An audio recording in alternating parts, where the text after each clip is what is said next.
Hi, I'm Mark from the Cyberbeast, and today we have a special guest. We have Adolfo from Tesla's service department right here to service my Cybertruck at my house, nice conveniently. He is actually from the Charleston location for the remote access. He's helping out the Wilmington folks who are a little bit backlogged right now, and originally came out just to get me my wheel covers, which he dropped off. And as you probably know, with my upgrades I've been doing, I'm opting to keep the red caliper covers visible and not doing the covers as of yet. I also have a centerpiece as well as the lug nut ones just to prevent any rust or anything else going on, but I'm going to hold off on the covers for now, even though it does get you better aerodynamics and more range, a couple miles per charge, but I'm going to forego that. Now, the cool thing about Tesla, as you may or may not know, they are integrated with your vehicle. So basically, I actually had an alert pop up about a speaker, an audio issue.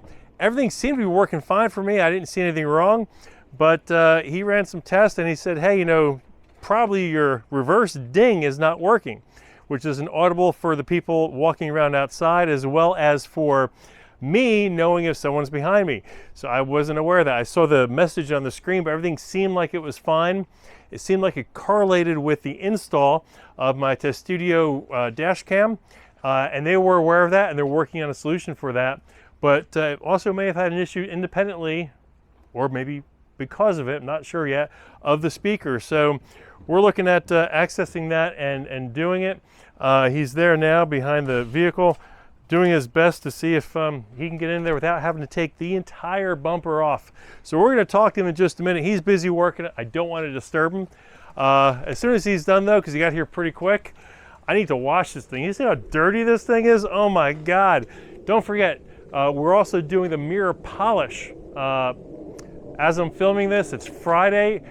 We have the appointment for next week on Monday and Tuesday and Wednesday, weather permitting.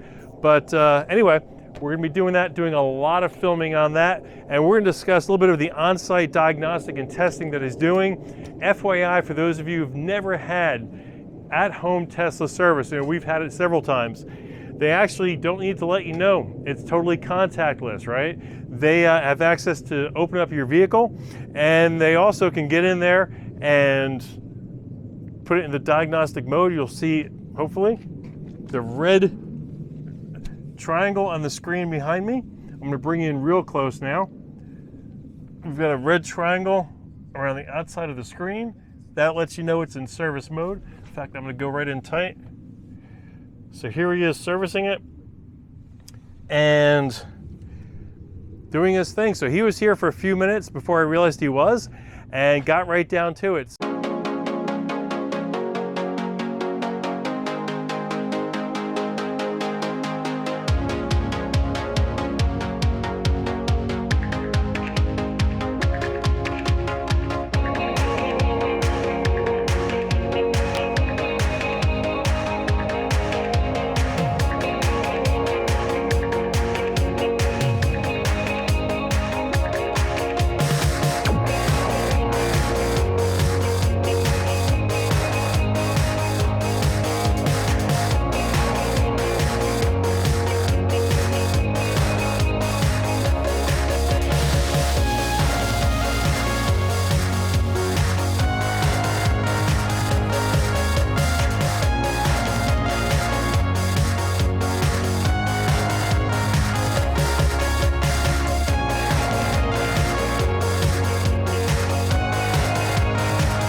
So here I am with Adolfo, and I'll tell you, it's a little windy, so we use the lapel clip mic as our handheld mic.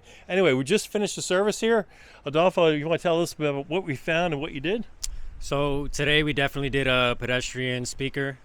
We were just having issues where it was alerting us that it actually wasn't working or operating.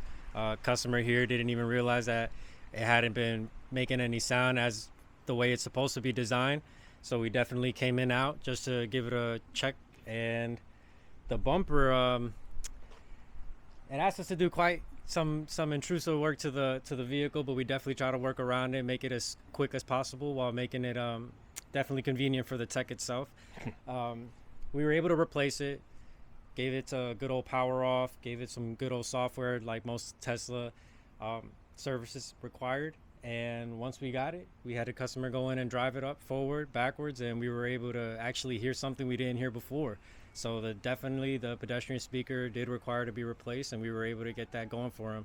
One of the many services that we can provide on-site mobile, whether it's the Cyberbeast or any other trim model that we have in line, we're able to do that kind of convenient service for you to come at you at no extra charge. And what's interesting is I didn't have that down on the ticket. They actually saw that alert on my truck. They were just going to come drop off the hub. So this is really cool. And then also too, we talked a little bit about the light bar. I know you guys are Foundationseries owners, some of you, and you're waiting for that big light bar to come. And he hasn't even seen it, right? I haven't seen it yet. So they're rare, okay? So if you've got one, you're lucky, but looks like there's still a supplier issue. So we're going to hopefully get those soon. It was interesting because he mentioned that it was supposed to be it was listed as a 10-minute job for that speaker, which I didn't even realize was out. And they wanted to take off the whole bumper, but he was able with his nice long arms to get in there and save a whole lot of time and a lot of work. And so he definitely appreciated that. And do you have a Tesla at home, by the way? I don't. I have the personal one, but I'll tell you what, once my gas-powered vehicle craps out, that'll definitely be the number one thing I'm turning to. But I mean, let's face it, you get a Model S to drive around as your work vehicle. It doesn't suck, right? No, it does not. Definitely a good perk of the job. Definitely been enjoying a 2017 Model S 90D, still holding strong. Good range, very smooth. Love the autopilot FSD. Never had an issue with it. So, I can't brag. I can't brag enough about it. Definitely grateful. About how many stops do you do a day? Ooh, that very ranges. It could be like 3 stops or even 10 stops. Oh, wow. Honestly, definitely on the volume, on the town, and as far as anybody waiting for service. So yeah, they normally deploy us out to spots that have a high number of appointments waiting to be serviced, and we tend to pump them out as fast as we can, whether that's 12 a day, 15 a day, or 5 a day. Today I was lucky enough to only get 6 appointments, but little light day for me. Well, interesting. I saw on your front there's 3 or 4 cabin filters. Yeah. And for those of you, remember to change your cabin filters. But I guess that's a big request too for the remote service. Absolutely, definitely any kind of routine maintenance. We typically do. So filters being one of them. But I mean, we can get very into anything else in the system, whether that's electrical diagnostics or cameras. So you can start as simple as filters, and you can end up doing a whole seat harness or harness on site. Definitely have the mobile capability to be able to do any job, small or big, on any of them, except battery work or motors. Yes, but my wife, believe it or not, actually had her tires rotated on her Model 3. Yes, sir. They came on site because I'm in North Myrtle Beach, as you may know or may not know if you're new to the channel. But closest service center I think is Columbia. There's one in Wilmington, and then we've got Charleston. And what's interesting here, if we do a quick behind, he's got the Tesla on the door, right? So you know this is a Tesla service. And my favorite color, it's a white outside, white interior. I love the whole white out look. As you know, I'm a big fan of the white seats. And what's cool is we're going to go back here in the back of his truck, and we've got door parts here. We've got tools. He's all loaded for bear back here. Look at this. And he's got scrap now. Yeah, all the broken parts he has to bring back. But as we mentioned in other videos, especially with the running boards, he uses the Milwaukee tools. Everything. Yep, Milwaukee everything with the batteries, rechargeable. It makes it so much easier. Get them for your running boards, and then keep them for maintenance. But air compressor, wipes, and parts for tomorrow. So This is awesome. Now, do you live in Charleston or do you live in the outskirts? Definitely Charleston. I actually live just a little bit in the northern part of, or in the southern part of North Carolina. So very close to the South Carolina border. Okay. So I definitely bring my work from all the way down to Charleston, from Savannah, honestly, down from Savannah, Wow. Georgia, all the way up to the Outer Banks in North Carolina. So I service a big area, Wilmington, as said earlier, and as well as the Myrtle Beach area. So I'm actually, I mean, when I'm not at home, I'm living in a hotel, just making sure that I can get to wherever it needs service. Because yeah, definitely on this side of the Carolinas, it's like we're out here on an island. All we have is remote assistance, and the nearest service center is like 3 hours away. So yeah, I try to stay nearby. Always love the Carolina coast, so always love making visits like this. Weather's been on and off, but Today it's been nice. It's been We had beautiful snow today. last week. Yeah, crazy to think. It's beautiful now. We were just freezing. How'd your Model S handle in the snow? Oh. Tell everyone. Oh, it was beautiful. As good as the Cyberbeast, huh? I'm telling you, I didn't even expect it. I get out there, I'm driving, people are getting stuck, I'm going around them. I actually serviced a full route that day. When Wow. we snowed, the day before, day after, and even the recovering days, I had no issue. Just this baby driving in snow, some thickness. Man, she did good. Except FSD in the snow, I've noticed, because you can't see the lanes if it hasn't been Yep. plowed. That's the only issue I've seen with That- FSD. Yeah, that I didn't even try to play with. I was like, I'm just gonna take full control of the car. I didn't even want her to be confused for a moment.